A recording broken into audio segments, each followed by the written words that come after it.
Are you a big Bruce Springsteen fan? I love Bruce Springsteen. Did you see the trailer today?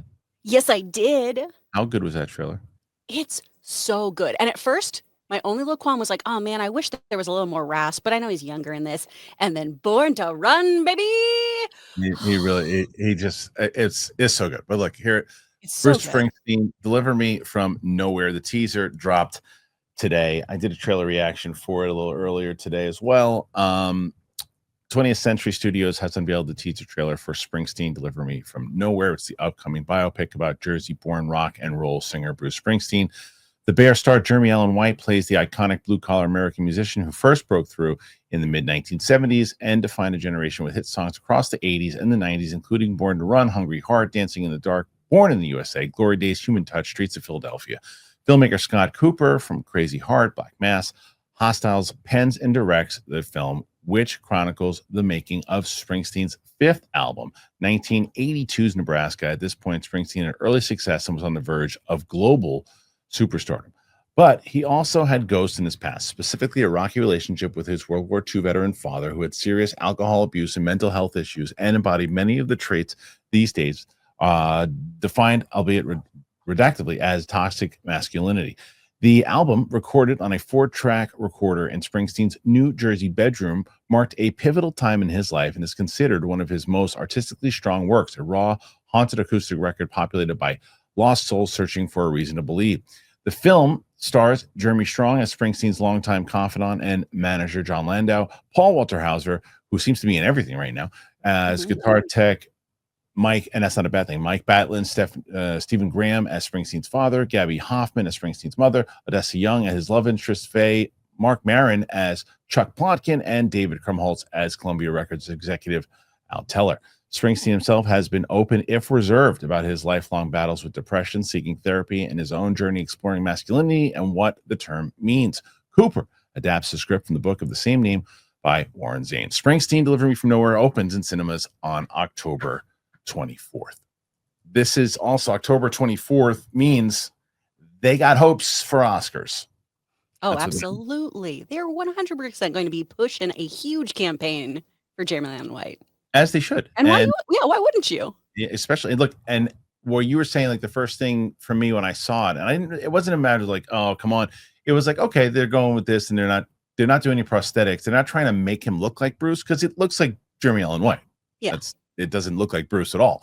But you start listening to him, and you're like, okay, he's got the tone down, and then I'm assuming that's him singing, right? What I had read was they were having him do the song, so I need to double check everything that that's still the case. But well, kudos to him, because when if it was him, and I'm listening to it, I'm going, that sounds like Bruce. That sounds like his tone and the way that he hits certain notes and sounds like him. I liked Bohemian Rhapsody, but clearly wasn't Rami Malek singing the songs. Yeah. And you don't always have to. So you get the performance and you see what this is ultimately about. And so there's a song from Bruce Springsteen called The River, which is one that he sings live.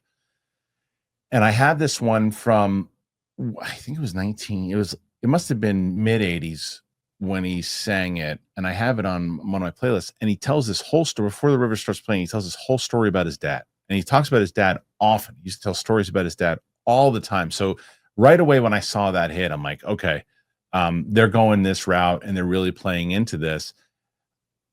And the other thing, Kris, I wanted to bring up to you and see what you thought.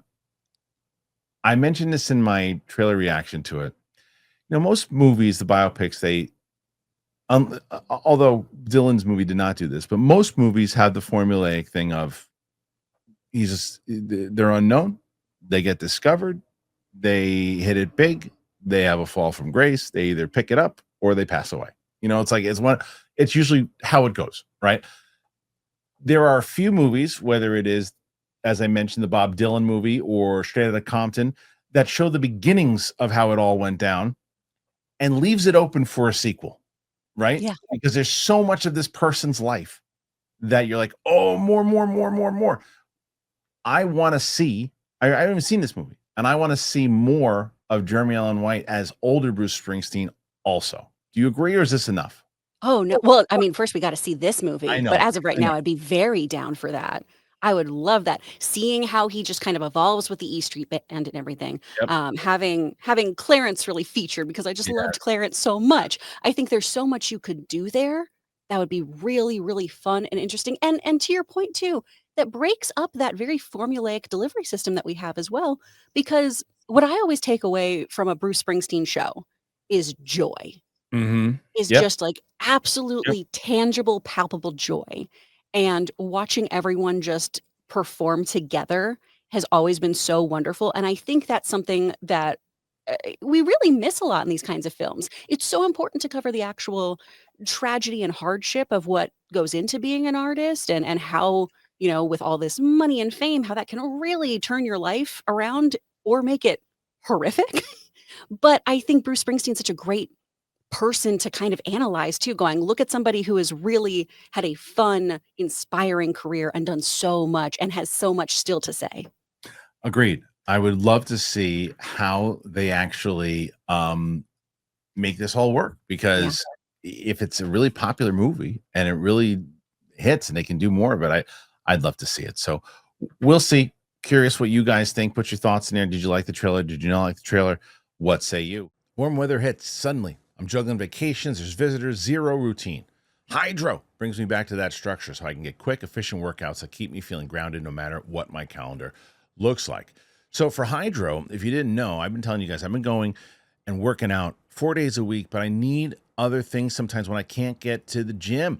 And I've been really loving Hydrow, because one thing that I love, you never get bored. Hydrow's got tons of workouts with actual Olympians, and they're filmed in these gorgeous outdoor spots all over the world. It makes it way easier to stay motivated. Doesn't matter if you're training hard or just trying to stay active. Hydrow really meets you where you're at. It's low impact, so it's easy on your joints, but still gives you that perfect mix of strength and cardio. If you're on the fence, there's a free shipping, 30-day risk-free trial, and Hydrow offers a full-year warranty. Honestly, no pressure. Just try it and see how it feels. Getting a good sweat used to mean hours in the gym.